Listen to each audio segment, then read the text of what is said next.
Kevin, I was just in your shop about an hour ago. How you been, man? Man, what you been up to, Caleb? Good to see you. Not much. How you been? I'm doing well. Thank you much. Trucking along and, day by day. It's I all left, just so you know, I left some info there for you. Give me a I ring. saw that. I was going to get back to you afterwards. He didn't tell me though that you were going to be on this. So. Well, I should have clarified that for him. But yeah, I'd like to try to set something up similar for some clients. So Yeah, hair's looking good, man. yeah. Oh, you know what? I have fresh dew today. Fresh wax. All right. Nice. All right. Well, I know people will be popping in. We don't have everyone here yet, but I'm going to go ahead and get us started so then I can go get my first wine poured, however we do this. So Kevin Hodge is on, and I am going to switch it so just like Kevin pops up for the wine tasting.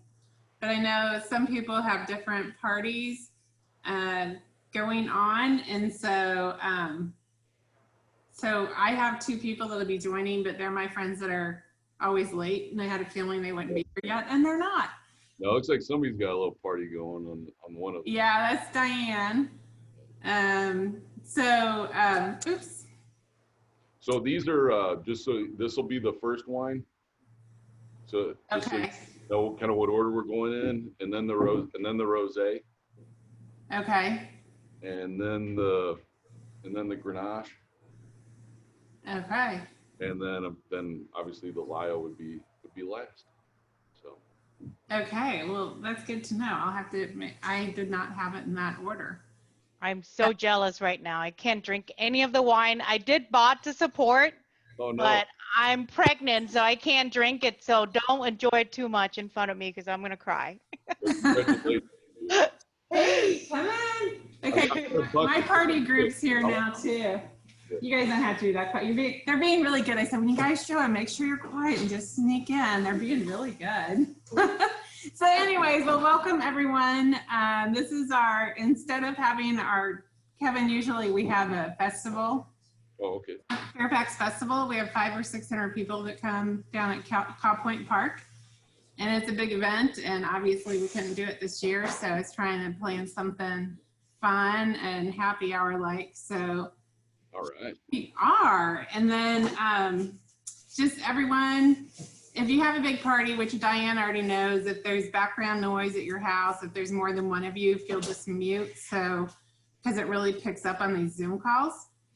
And with that, everyone get if you have your wines and food, get it ready. And I'm going to turn this over to Kevin without much to do. And let me see if I can move it over there.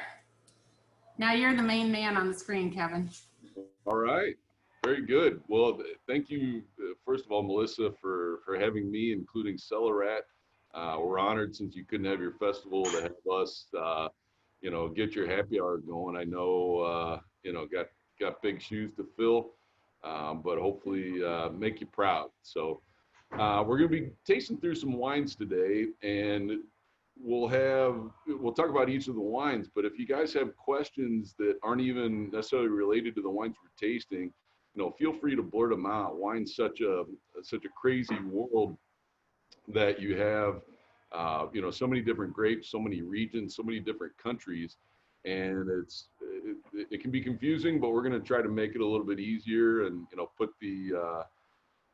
make sense of the nonsense, so to speak. So also, Melissa has been gracious enough to have some prizes for you at the end. And so we will have we'll have 4 trivia questions at the end. We'll have 1 question about each of the 4 wines. So, kind of pay attention, and, might even throw some clues in there as we go as to what questions might be. But it's going to be a lot of fun. We purposefully picked out wines from 4 different countries, and maybe some things that you're familiar with, and some you might not be familiar with, or just have a little bit of a tweak to what you might think of a certain grape, or even a region of the world that would be a little bit different. So without further ado, we're going to start out today with this guy here. And this is a grape called Furmint, Furmint, and it is from the country of Hungary. And if you didn't know, Hungary does produce some really cool wines. And up until 1949, were arguably, one of the top 3 or 4 producers of wine in the world. And unfortunately, a small movement called communism ruined it, and they came in and literally ripped up vineyards and did different things with the land and made it, a little more difficult. Well, with the fall of communism, Hungary was able to bounce back, and a lot of people knew them for their dessert wines, their famous dessert wines. But the little known fact is they make some really good reds and some really good whites and some really good values. And so I'm going to pour myself a little bit while we're here. So Furmint, as you can see in the glass, is just kind of a light pale straw yellow in color. Very fragrant. And when you're tasting wine, if you give it a little swirl, if you have it on the table, if you're left-handed, it's easier if you go clockwise, and if you're right-handed, it's obviously easier if you go counterclockwise. But what you're doing here is you're just releasing the esters of the wine, because your nose and your mouth, work within one another as a team when you're tasting stuff. So if you have, think about when your mom would make your favorite meal for you when you were sick, but it never tasted as good as when you were healthy. It's because if you can't smell really well, you're not going to taste really well. So just by smelling, it gives you a better idea of what what you're tasting. So the idea is just to make it taste better by smelling good. And with a wine like this that has so much aromatics going on, and if you want to get geeky with me, feel free to stick your nose in the glass, kind of see what you're smelling. And you smell a little bit of tropical fruit, some citrus, some apples and pears, a little bit of flowers.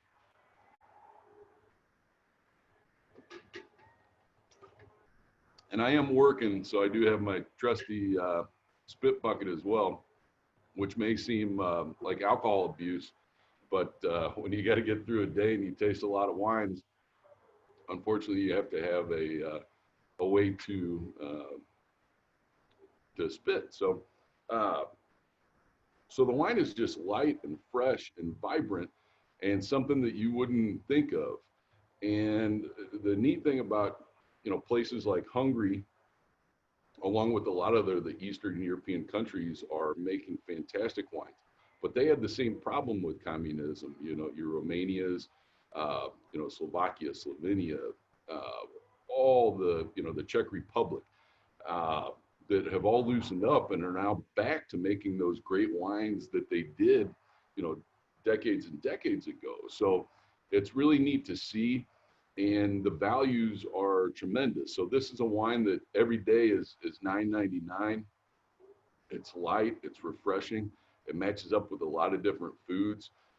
If you're doing, just even anything like roast chicken, grilled fish, even different rice dishes, things like that. It's a really good pairing, but obviously it's delicious on its own, just really refreshing. So. And I know you guys are muted, but give me a nod if anybody likes it. All right, perfect.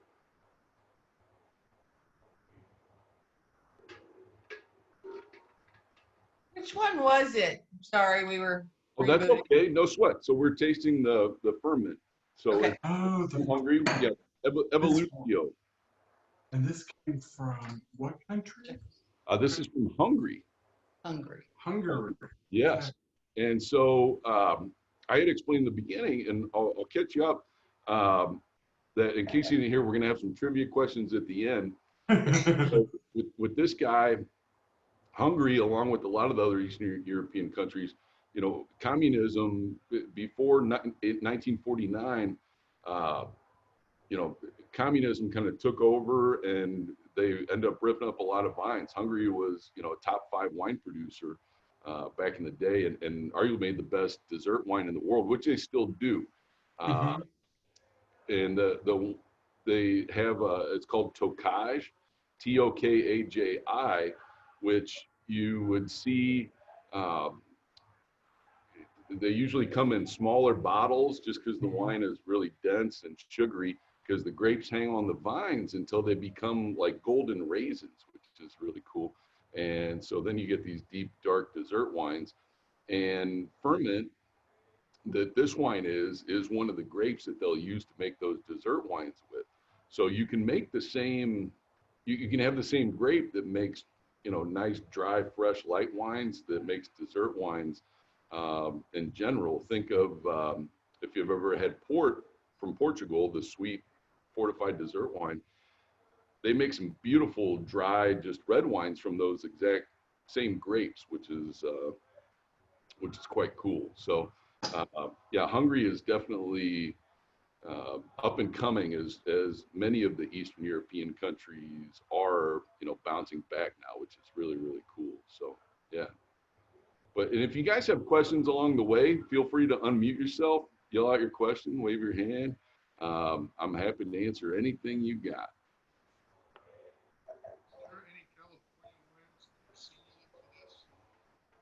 What's that? I couldn't hear you.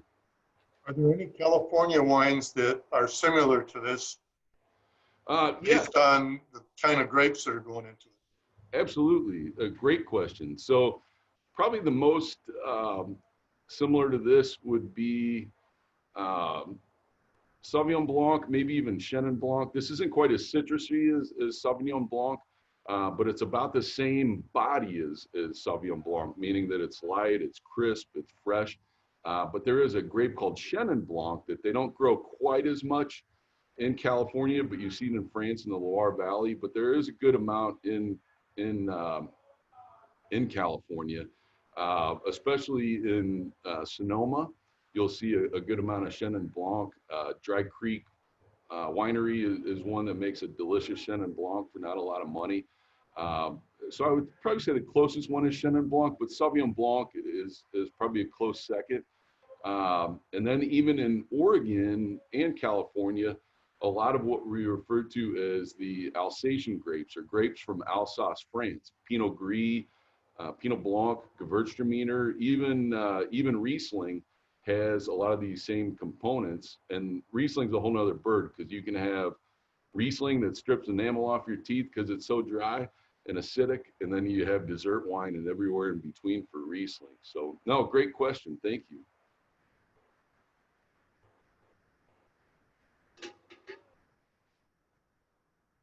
All right. So let's go ahead and we'll move on to the second wine. So this is one that we'll have a lot of talking points for, because you'll notice that it's labeled as Pinot Grigio, which everybody's pretty familiar with Pinot Grigio, but we have a lot of different ideas of what Pinot Grigio is. And, you know, there's some myths that I would like to, you know, kind of get out, so to speak. Pinot Grigio, a lot of us view Pinot Grigio as, you know, kind of the light, watered down. If you don't want your wine to taste like much, you think you just want to get alcohol in your system, and you think of Pinot Grigio. And a lot of, unfortunately, because a lot of the restaurants you go to, they pour a lot of mass-produced Pinot Grigio that is rather watered down and might not come from areas that grow good Pinot Grigio. Now, this hails from what's on your label is called the Della Venezia, or the areas north to the west a little bit and to the north of Venice. And it is a hotbed for Pinot Grigio, as is for other grapes as well. And in some cases, a lot of the great Pinot Grigios from the north of there in Friuli are right up against the border of Slovenia, just to the east. And so, speaking of countries that are growing great wines, Slovenia is a hotbed for wine right now. And so this Pinot Grigio, as you'll notice, you're not quite sure. Is it a rosé? Is it not? It's got the pink label. It doesn't look the way Pinot Grigio usually does. Well, this is simply a Pinot Grigio that they leave the skins in contact for an elongated period of time. And Pinot Grigio is a grape. Grigio is the Italian word for the color gray, as gris is the French word for the color gray.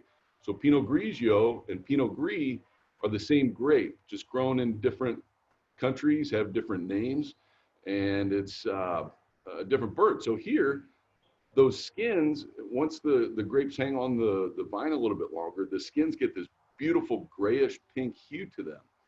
And so simply by leaving the skins in contact for a longer period of time, it takes on just a light pink hue. Now with that, this isn't something that I would necessarily consider a rosé, but just a skin contact Pinot Grigio that has a light pink color to it. You can refer to it as a rosé, and everyone would understand, and we do, because we carry the regular Pinot Grigio too. So when people come in and say, hey, I want to get the Cadel Sarto Pinot Grigio, you say, well, do you want the white or the rosé version? So, but with that, not having any red grapes in it, it tastes like a richer, fuller flavored white wine. And that simply comes from those skins being in contact. It acts as just an enricher, so to speak. And you'll hear the term on the lees, L-E-E-S.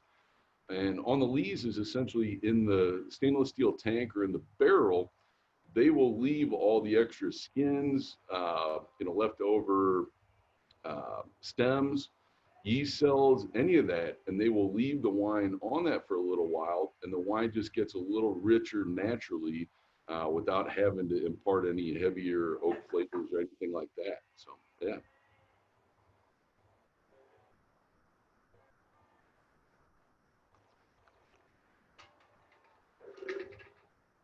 So when you taste it, it just has a richer, fuller mouthfeel than what people are used to for traditional Pinot Grigio. And in some cases, there's a sister grape to Pinot Gris called Pinot Blanc. And in my eyes, this tastes a little more like Pinot Blanc. It's a little bit fuller.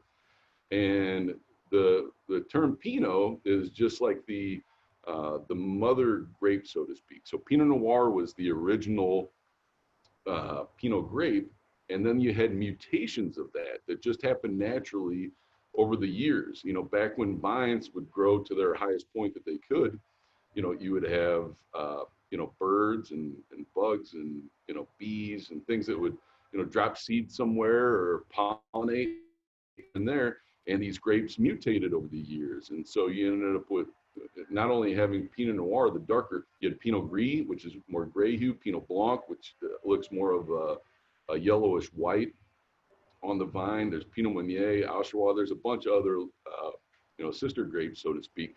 So it can get rather confusing, but definitely Pinot Grigio is the one that, when it comes to white wines, that people recognize more. But Pinot Blanc is almost like a cross between Pinot Gris and Chardonnay. It's not at all. Don't confused that it's not a hybrid, but the flavor component wise is a little bit fuller like Chardonnay, but not as heavy and oaky, but it's not as light and fresh as Pinot Grigio, so to speak. So this is where you end up with a full textured, crazy wine. And when you get into, say California, it can be really confusing because you can have wineries that label their wine as Pinot Grigio and some that label it as Pinot Gris. And usually that will have to do with where they got those clones of grapes. So if they took clones from France, they'll usually call it Pinot Gris. If they got Italian clones, they'll call it Pinot Grigio. But there are no rules in California as to know, exactly where the grapes originated from or anything like that. So it's, yeah, it's pretty neat. What do we think of this, guys? Thumbs up, nods, happy, nose. All right, cool. And that's the thing, is you're not going to hurt my feelings if you don't like something. This is more of educational than anything. I didn't make the wine, so you're not going to hurt my feelings. But it's the beauty of wine too, because no two palates are the same. So I'll get people when we're doing tastings that'll say, "Oh, I'm sorry, I really don't like this one." I'm like, well, apologize. There's a reason that we have, over 1,000 wines in the store, that we're going to have something for you. So it's pretty cool to have so many different things and so many different palates, and we all have different palates, and that's what makes it great about wine, and just getting to know the customers and your taste. It's just as important to know what you don't like as what you do like. So it's neat to be able to narrow that down for people. So but this is one again that, for $9.99 is just a good everyday drink, and we bought all the wholesaler had because we really enjoyed it, and especially for the money. And it's a rosé. If you have somebody that you don't want to have necessarily a rosé, that hey, it just leans a little bit, and it's a fun talking point too, and it's a pretty label. So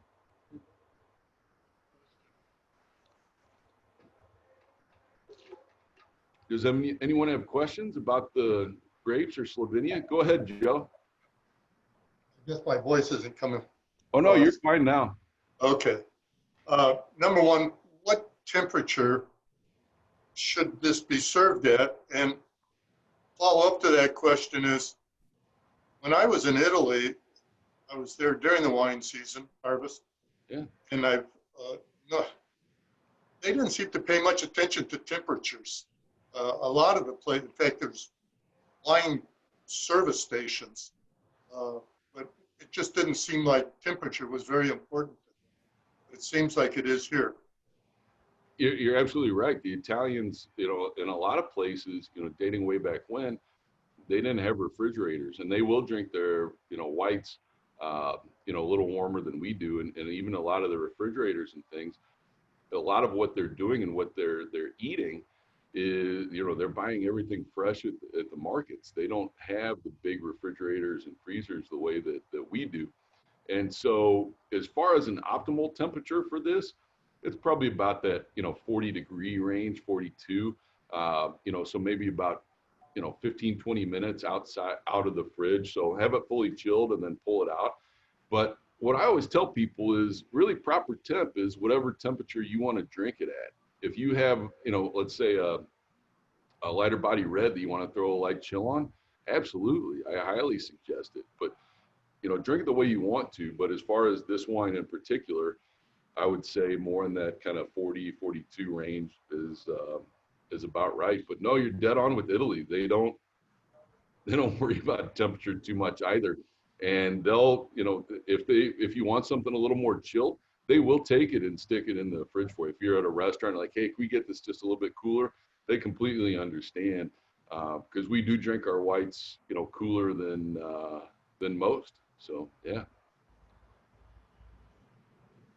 Did I see any other hands go up? No. I'm just going to ask real quick, Kevin. I know I come in and get the normal all the time, right? The Caldestrado, the regular. I've not seen the pink label. Is this just kind of limited and you've only got so much of it, or will that be more normal? Yeah, so we've got, I think we got about 11 cases left. We started off with about 40. And so, yeah, it is a one-time shot. They release it in the spring and then it's gone, where the regular Pinot Grigio is available year round. And we sell a ton of that. It's absolutely phenomenal for the money. So, and the reason is the Caldestrado label was started by a gentleman in Colorado who had a group of restaurants that he wanted to have great Pinot Grigio at the price that he could get all the mass-produced Pinot Grigio for. And so he essentially started a label for his group of restaurants in Colorado, Arizona, and I believe New Mexico. And so essentially he went to them. He's like, well, how do I get my price down? They said, well, you need to buy more wine. So he was really smart. He went around to some other neighboring states and said, hey, look, I'm not going to have a supplier rep. I'm not paying anybody to, come in and help sell the wine, but I'm going to give you great wines that you can feature at restaurants for lower money, but having vineyard designate fruit. And what I mean by that is on the label, it says Della Venezia. So that's the specific area it comes from. Well, a lot of the mass produced stuff will just say, Vigna Italia, or much more nondescript. And so to get, fruit from this area for that low of a price is just awesome. And so he keeps all of his costs down so that everybody else can drink real well. And so, yeah, absolutely. Thank you. But yeah, it's delicious. But it will be, I would say, maybe mid-November, it'll probably be gone, especially as we get closer to Turkey Day. People buy a lot of rosé for Turkey Day. So, yeah. I'm gonna come take care of a case of it for you here right after this. Perfect. I'll make sure they know. So yeah, so just to recap, so if you're ever traveling to Italy, hey Chad, I got one of my employees making faces at me over here. If you're ever traveling to Italy, the northern parts, usually we think of, Rome, Amalfi Coast, even Tuscany, but getting up into the northern parts is absolutely gorgeous when you get up into the mountains. All the cool climate, the grapes, even the food is a little bit different, and it's absolutely fantastic. So if you're in Venice, if you make it over to Venice, make it up north of there. The area where they make Prosecco is just the north of there, but it's just absolutely breathtaking. And then even there's the Dolomites that kind of go in between, but just north of Verona, if you drive about an hour and a half, 2 hours north of Verona, is another area called Alto Adige. And it's just this river valley that goes all the way up to Austria. And it's just mountains on both sides of you. There's old historic sites from World War II that you can still see, because this was the only way that the Germans could get down into the main parts of Italy. So I'm sure there were lots of things that happened in that area. But if you make it to northern Italy, keep going up. It's absolutely breathtaking. First time there in 2016 into that northern part, but my ultimate food and wine place in the world is Piedmont, Italy, over kind of between Torino and Milan. But we actually canceled that part of it just to stay up there. So it's absolutely awesome. So, all right. So let's move on to our reds. So we're gonna move from Italy over to France, and we're gonna go ahead. We're heading west. We're gonna go France and then Spain. So this is the wine we're gonna do here, the Cristia Grenache. And so a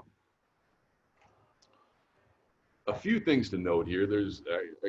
I'm trying to cram things into a shorter period of time because I can talk about each of these wines and regions for an hour apiece if everybody would have me. But we got a little bit shorter period of time. So Grenache is the actual grape varietal and is one of the most widely planted grape varietals in all the world, for that matter.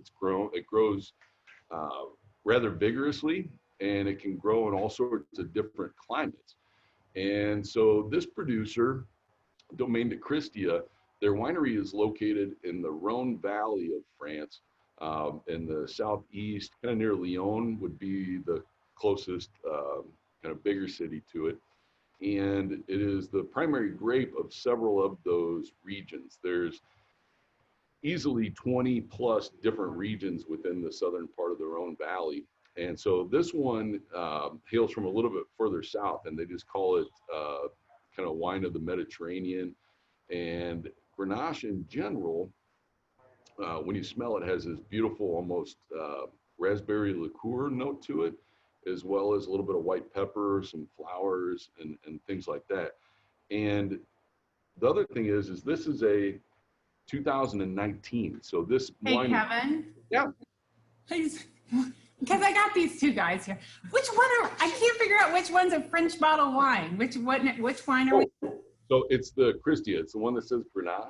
She threw us. I thought so. Yeah, it's their fault. They're like, I like the way she threw us under the bus. Thank you. Wow. No. I understand. That's all good. What was I saying? Oh, yes. So Grenache and the Rhone Valley. So this is just labeled as a wine of the Mediterranean, so to speak. So sort of that underbelly of France, you know, the Rhone, Provence, over near Nice, and over towards closer to Spain as well in the Languedoc. And so this is a wine that I want you guys to, you know, really get into and smell because it's super aromatic. But more than that, you're going to be dumbfounded, you know, later on tonight or even into tomorrow, if you have some left, at how well the aromatics really start to open up on this. It's a really dynamic grape. In Spain, so Spain probably grows as much Grenache as they do in France. However, just like we were talking about with Pinot Grigio and Pinot Gris, how it's called Grenache in other areas, in Spain it is called Garnacha. So Garnacha, not Garnacho, Garnacha. It's an easy way to remember it. I have a lot of, to remember grapes or styles, you know, I'll have little quips of ways to remember things. And so Garnacha, Garnacho, it's just an easy way to say it. But Garnacha is the Spanish version of this. And this is sort of a lead into the Spanish wine that we'll get into because it's got the word Garnacha in it, but it's not actually Garnacha like this is. So, but historically, Grenache, you know, people know it from France. It grows really well in California, especially down in the areas in Santa Barbara, as well as a lot of in Sonoma and the mountains as well. And then Australia, Australian Grenache and Syrah, Shiraz are really, really cool too. So, but right off the bat, you smell sort of that nice, beautiful kind of raspberry kirsch, or like a cherry brandy almost.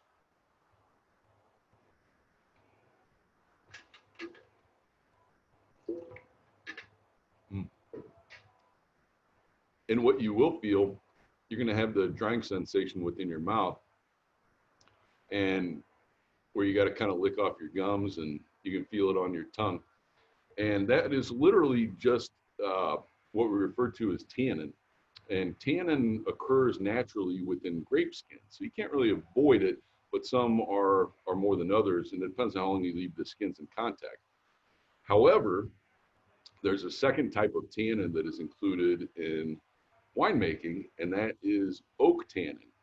So in this case, this wine does not see any oak barrels. Those are just natural grape tannins. And the easiest way to tell is if you taste a wine, especially a red, that it makes your gums a little dry and your tongue a little dry, but it's not sucking the water out of your cheeks. That's literally just the grape skin tannin. The oak tannin is what sucks the water out of your cheeks. So if you drink like a big Cabernet or massive Italian red or a Bordeaux or something of that nature, you definitely get a little more of the cheek sucking sensation, so to speak. So, but yeah, this is yummy.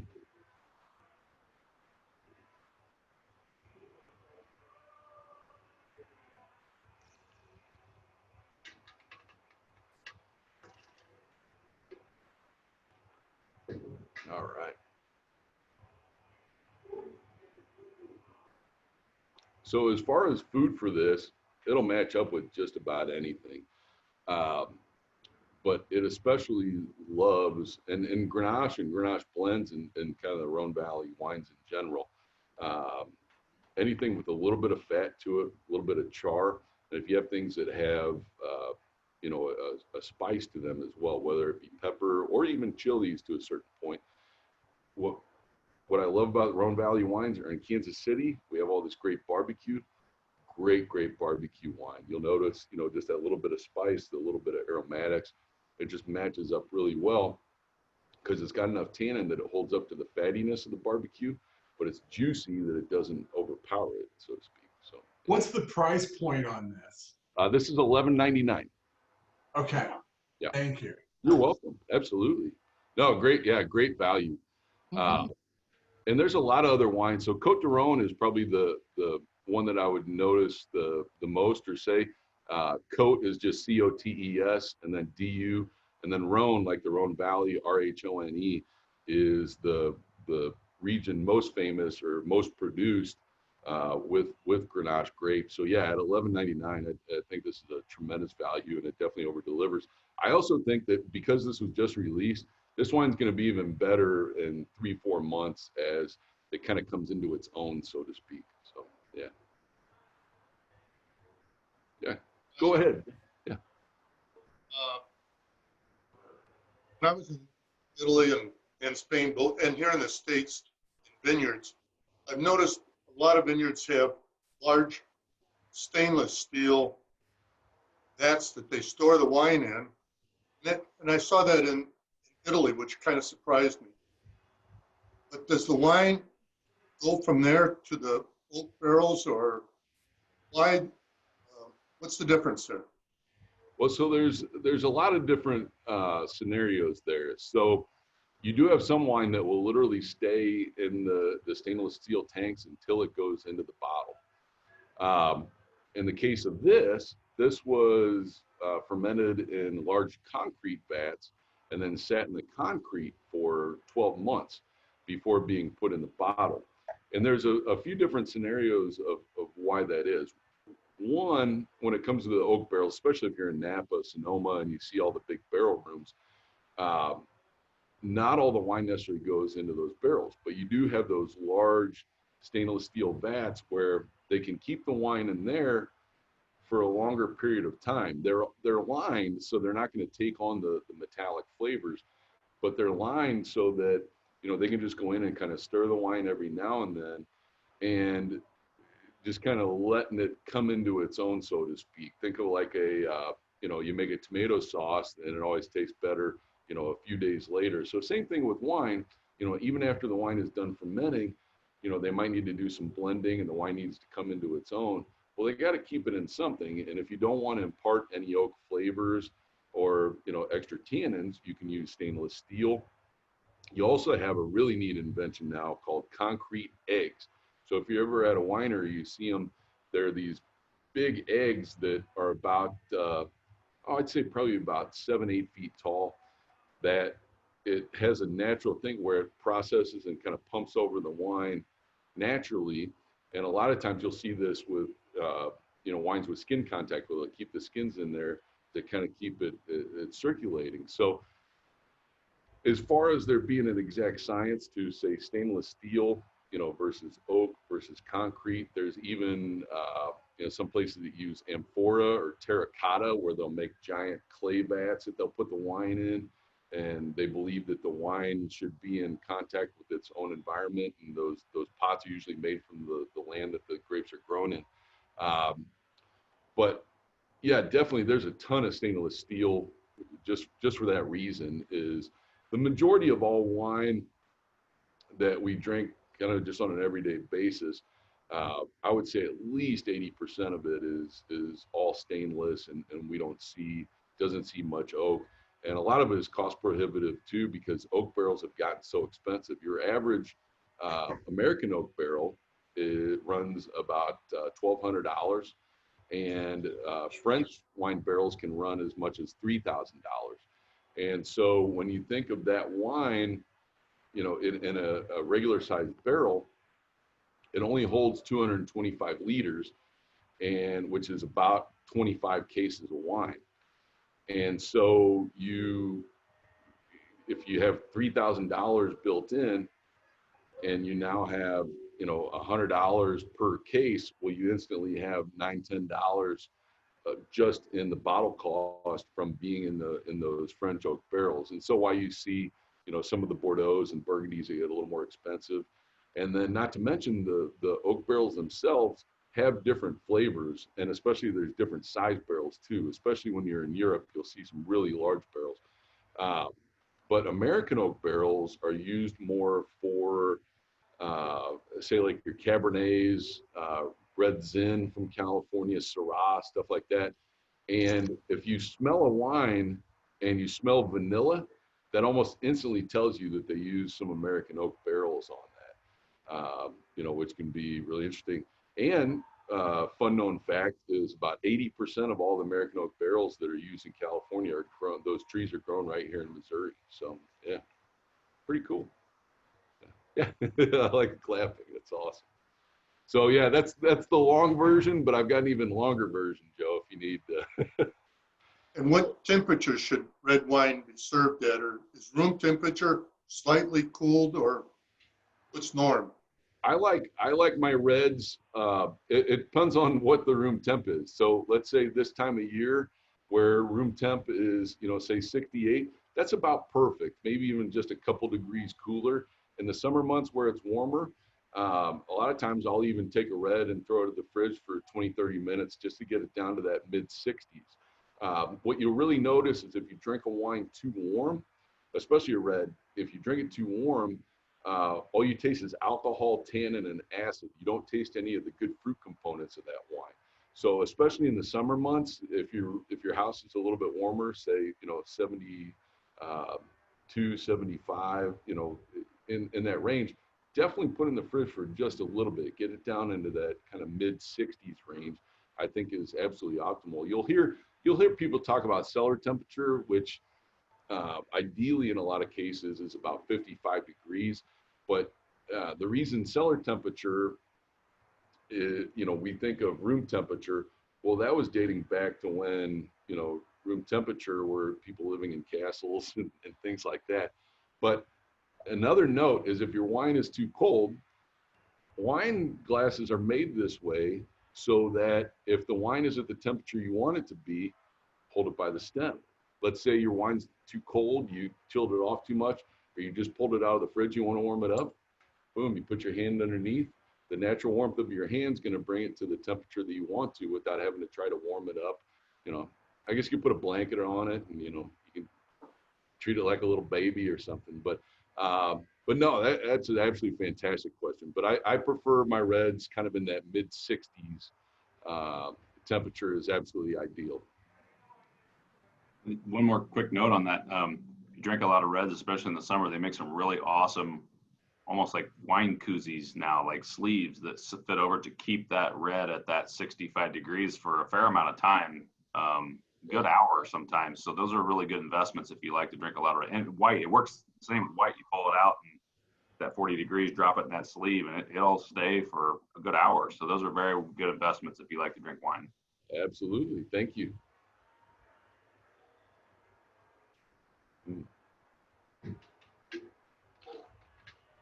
So that was the Grenache, aka Garnacha.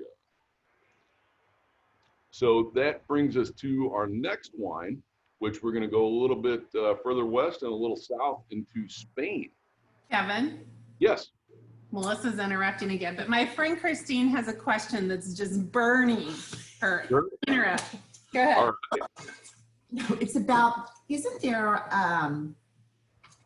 there's a place like kind of between here and Columbia, and they forge the wine barrel, the oak barrels, and they sell them to wineries all around the country. Yeah. Do you remember what it's called? So, Remember what it's called? well, you might be thinking of Les Bourgeois, which is right there near Rocheport, just over the Missouri River, exit 115 to be exact. Now, I've traveled that route between here and St. Louis a lot. So they do some of their own barreling for them. I'm not sure how much they sell. I'm sorry. Well, a friend of mine talked about a place, and he swore it was true that like Silver Oak would buy barrels. They do, absolutely. Okay. Yeah. From them. Yeah, no, the best California wines use Missouri oak. It's very well known. The biggest barrel maker in Missouri is down closer to Rolla. Oh. Near like Sullivan, Cuba, off of I-44, closer to Rolla, between there and St. Louis. But that's the Boswell family is the owners of that. But yeah, that's the biggest producer of oak in the United States as far as oak being used for wine barrels. That's cool. Had no idea. Okay, I'm gonna mute us back. I'm gonna go pour wine. Thank you. Yeah, you're welcome. Absolutely. Yeah. All right, so now we're gonna head to Spain after our Grenache Garnacha. And this is Laya. Laya is a Spanish wine, and it is from the southeastern part of Spain and grown in a warmer climate. And you'll notice even on the color that it's definitely got a darker kind of blackish purple hue to it. Now, this is, and the wine isn't as heavy as it looks. However, this is a grape called Garnacha Tintorera. So we talked about Garnacha and Grenache on the previous wine. Garnacha Tintorera is actually just their name for another grape called Alicante. What's unique about this grape is it's one of only a few grapes in the world that actually has red juice inside of it. So the wine is naturally darker without having to impart more tannin and intensity. And so you end up with this wine that is nice and smooth, has a little bit of tannin to it, but is really, really cool and isn't as heavy as it looks, because it looks like it's going to be really heavy.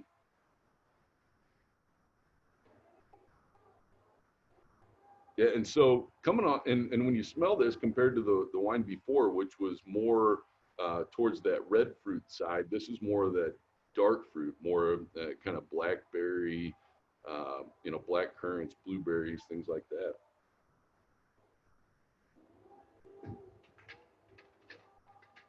And this might be our best-selling wine under 10 bucks in the store as far as kind of the bigger, juicier reds.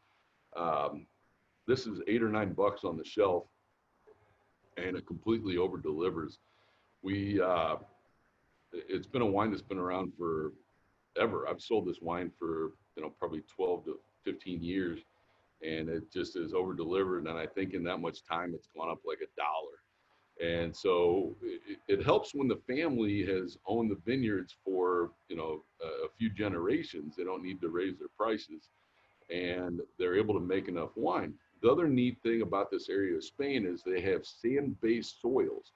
And what makes this unique is that the phylloxera bug, or even Pierce's disease, which are the bugs that get into vines that actually will ruin crops completely, where they have to literally rip out the vines and replant.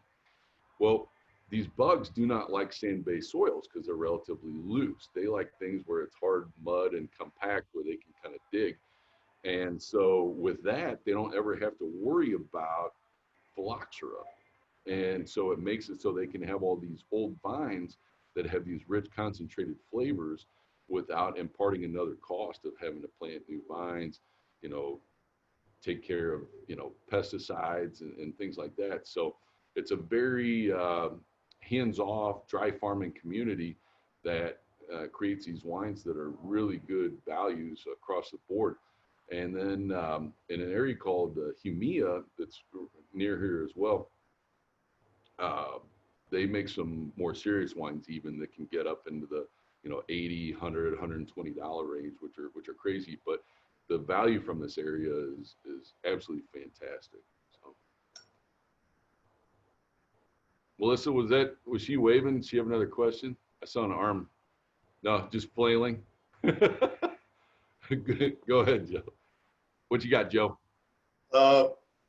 With what's happening in Napa Valley right now, I like to drink wine, so I'm a little concerned that the price is going to go up.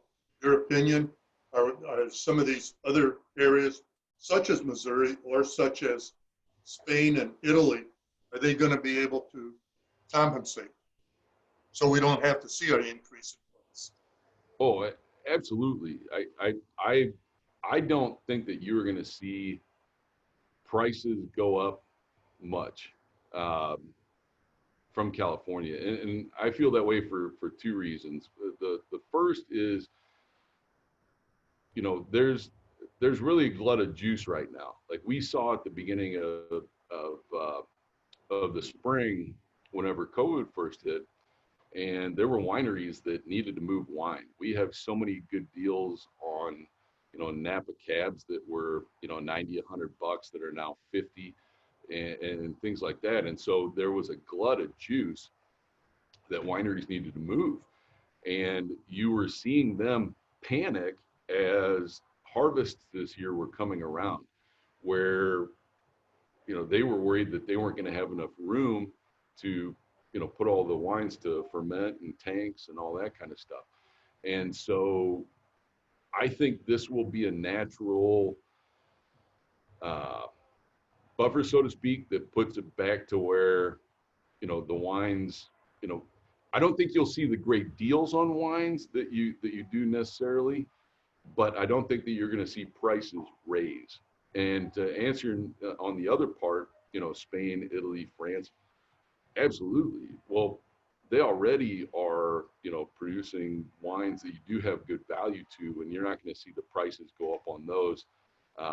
At least if there's another tariff that gets put in place, that would be the only thing that I would think would see prices raised in Europe. But otherwise, I think that they're going to stay pretty steady, and you're going to see even better values there as well.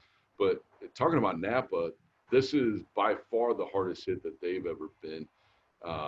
I was talking with a friend from a winery out there that said that anywhere between 70 and 90% of all the Cabernet grapes in Napa are affected this year, and meaning that they're just not going to have them. And except for the really far southern parts of Napa, Oak Knoll, Coombsville, Carneros, it's going to be a really rough year for a lot of people out there, and they're still dealing with it. It's only like 10% contained right now, and it's going to be crazy. But as far as prices, it's hard to say, and I think the only people that will be as affected are the really big companies, the Gallos and Constellations of the world that have so many labels that they buy juice for versus having actual wineries. That you'll see them get hurt because they're not going to be able to continue some of those labels if they're not able to purchase the juice for them. So it'll be interesting to see, and I feel bad for a lot of them that won't be able to continue. Let's say they've been on a wine list for years on end, and they just kind of cycle through the vintage. Well, if they don't have the wine to give the restaurants, you'll see. You might even see some wineries experimenting with leaving some wine in barrels a little bit longer. But yeah, it's going to be really interesting to see what happens. It's it's up in there. So. We have a question. So on the Today Show, I think it was yesterday, I saw this thing advertised where you pour the wine through it and it takes out the preservatives of the wine. It filters them so you get the true taste of the wine. Is that a gimmick or is that a real thing? All right. So my staff often calls me the anti-sale guy when it comes to wine gadgets. I'm just kind of the believer of, if you just have put your wine in a glass, this and that. As far as taking out preservatives, there's so few wines, unless you're talking about a lot of the mass-produced California stuff that you see in the grocery stores. There's never any preservatives, put into wine. None of these wines have any preservatives in them. But now, as far as lowering, say, a sulfite level, or taking out some of the tannin or the acidity.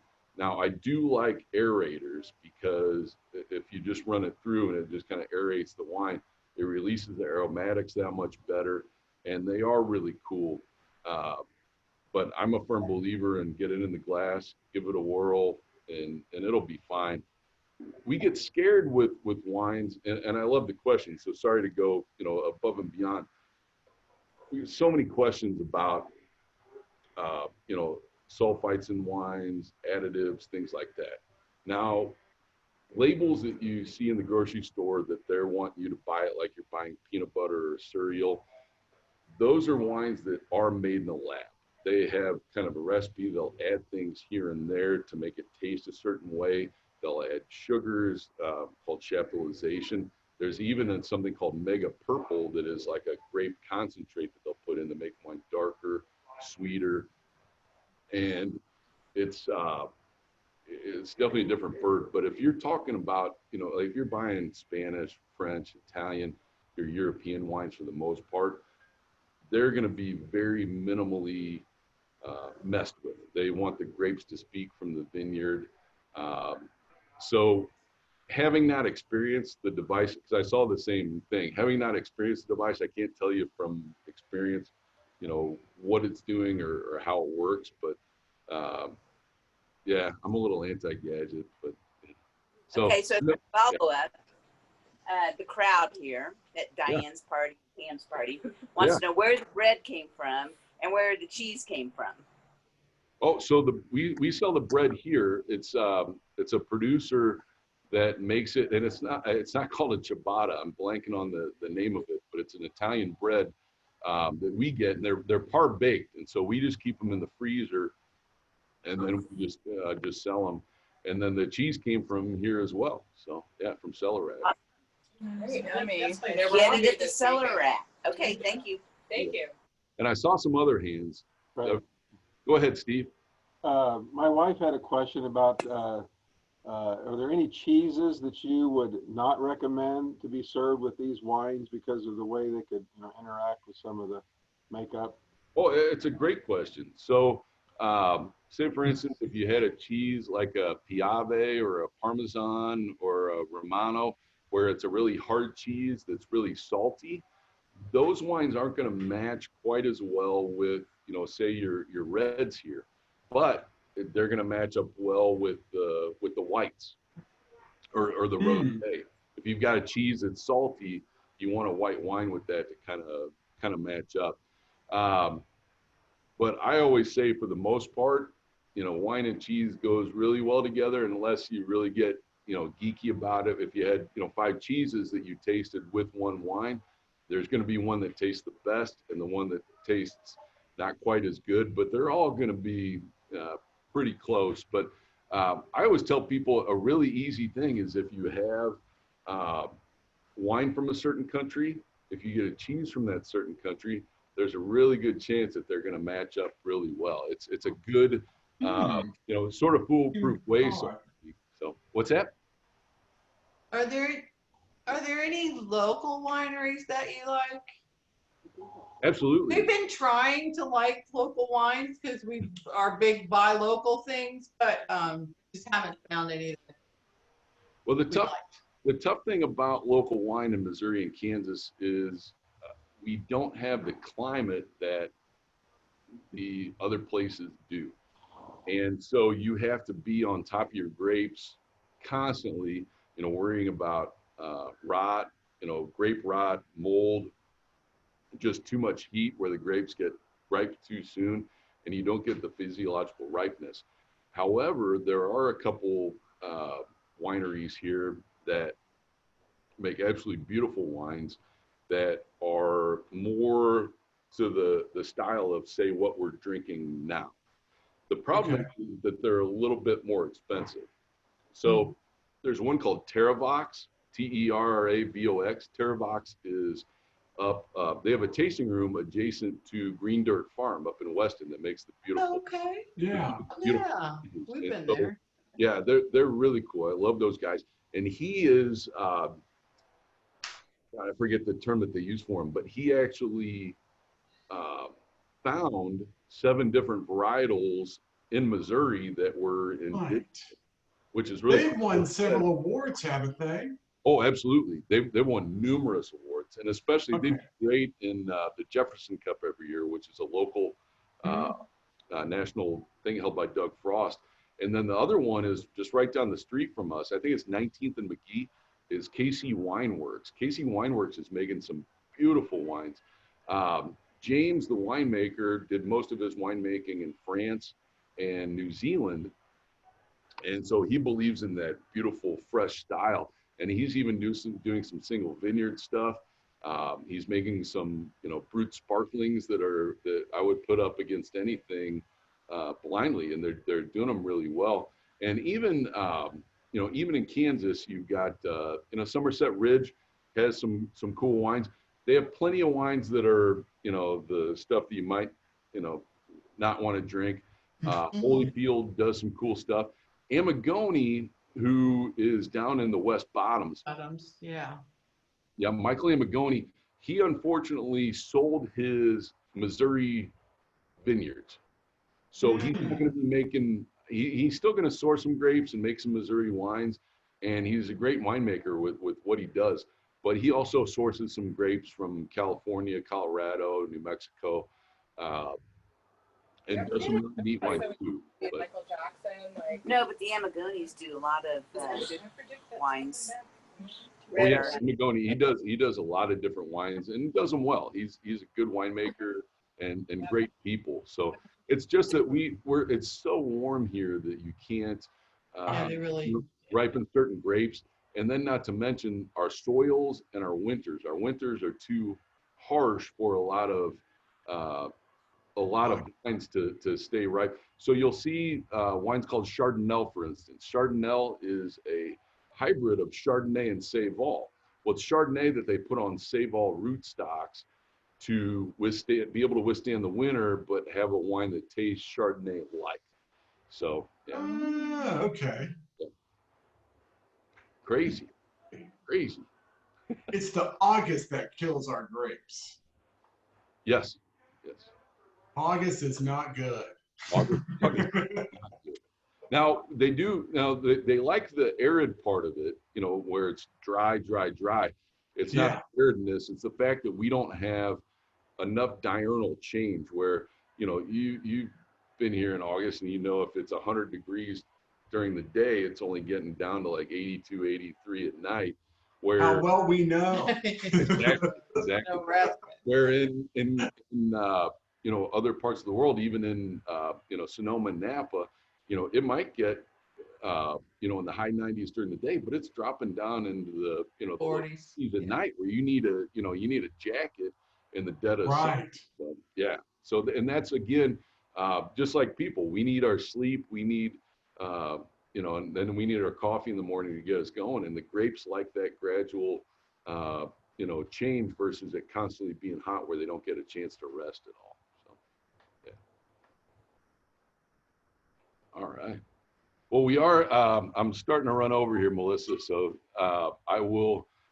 let's get to the trivia questions, guys. So we're going to have some different prizes. Melissa's got her,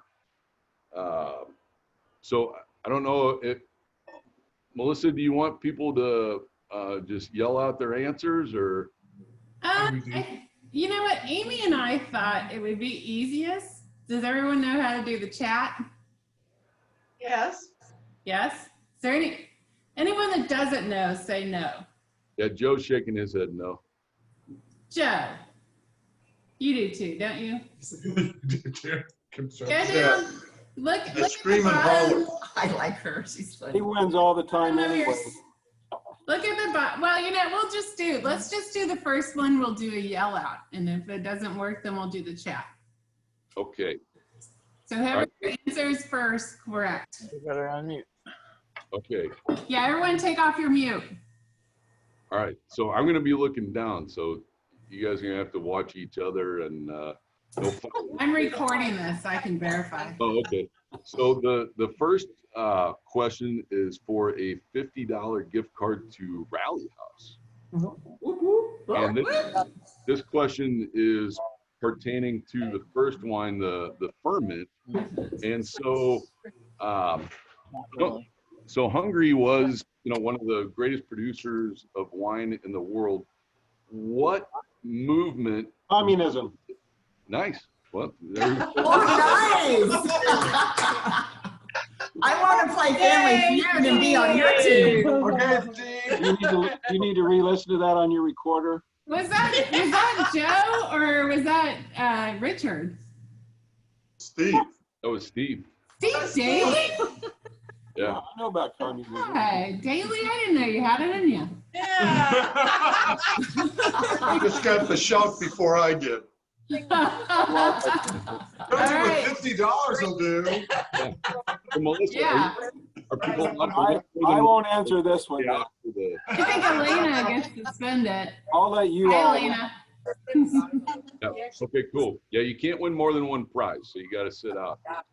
Oh. All right, so it makes your odds are better now. All right. So the next There's more question, people.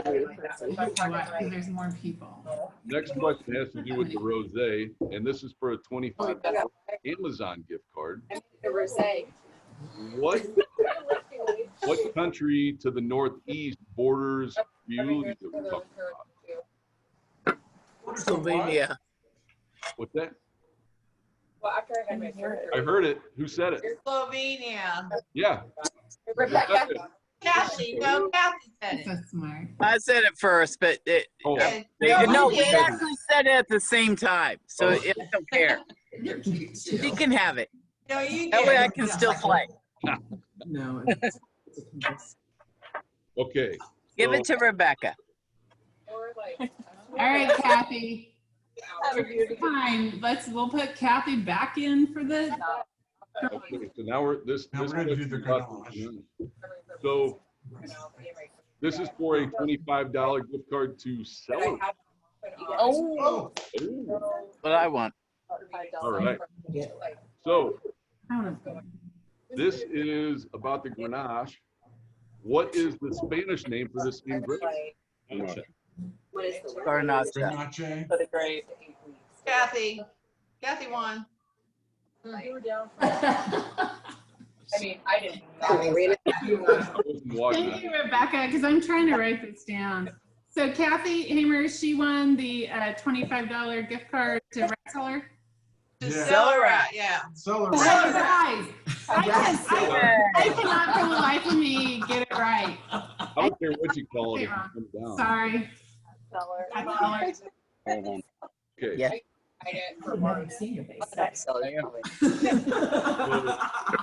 Watch it. I got Kathy. So last but not, And then we have to do the last. last but not least, we have a question about the Laya. So the last Spanish wine that we had. Leia. What unique character does this grape have that makes it dark? Oh, it has natural red juices in the grape. Yes. That was me. What do I get? Wait, what was that the right answer? Yes. Red juice? Of course it's the right answer. Richard, you were right. Usually it's the color from the fridge. Red juice? Absolutely, I'm right. Yeah. How would you even count that? Got most Where grapes are that- you, Melissa? We can't see you. Wait, hold on. Come closer, friends. We're all like sitting around my desk at my house. I love it. And we're at our kitchen table, right? This was Yeah, so kitchen table. fun, Kevin. I love it. And It was very fun. Thank you.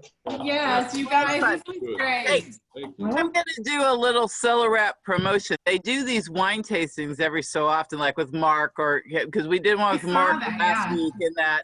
And they're really fun. I mean, especially during COVID, you can be at home, you have your wines, and you can do a little wine tasting and invite a few friends over and social distance, and they're fun. And so, is there like a mailing list? How do you get on that? So if you just if you go to our website, cellaratwine.com,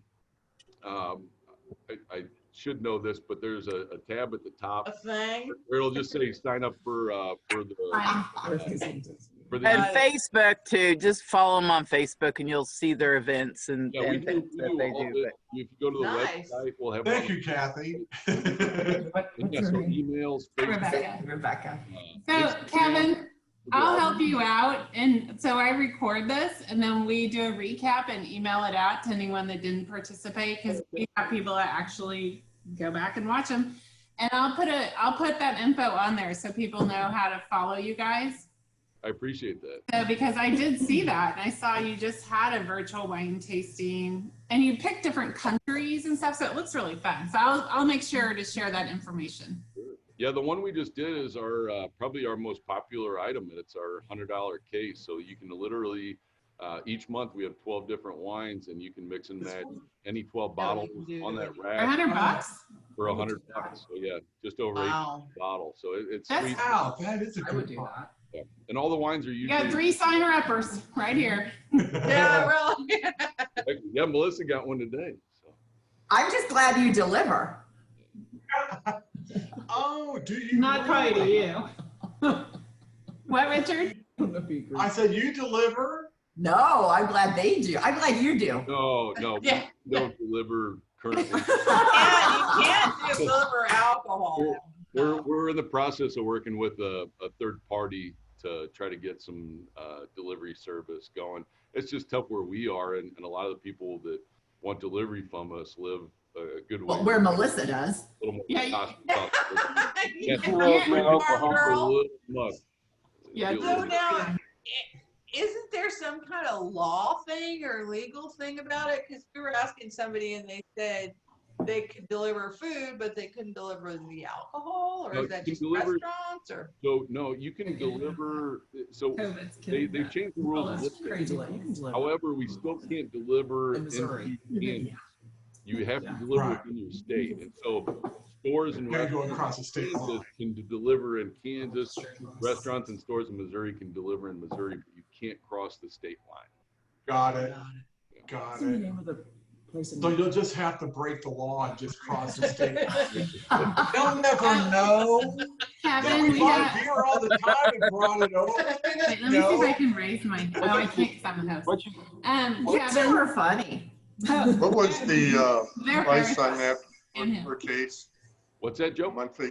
Your special for price $100. per case? Yeah. So we do, and you can go to our Facebook page and you can actually watch the videos. And so I'm just we'll waking take you up. the wines. Yeah, and I know. I'm just getting my nerves back. Me too. And you can Exactly. literally pick any Well, stuff wait. you want. If there's only one wine you like and you want an entire case of that, you can do that, or you can take one of you each. can mix and or work it match. between. So yeah, you can mix and match all you want. How many is in a case?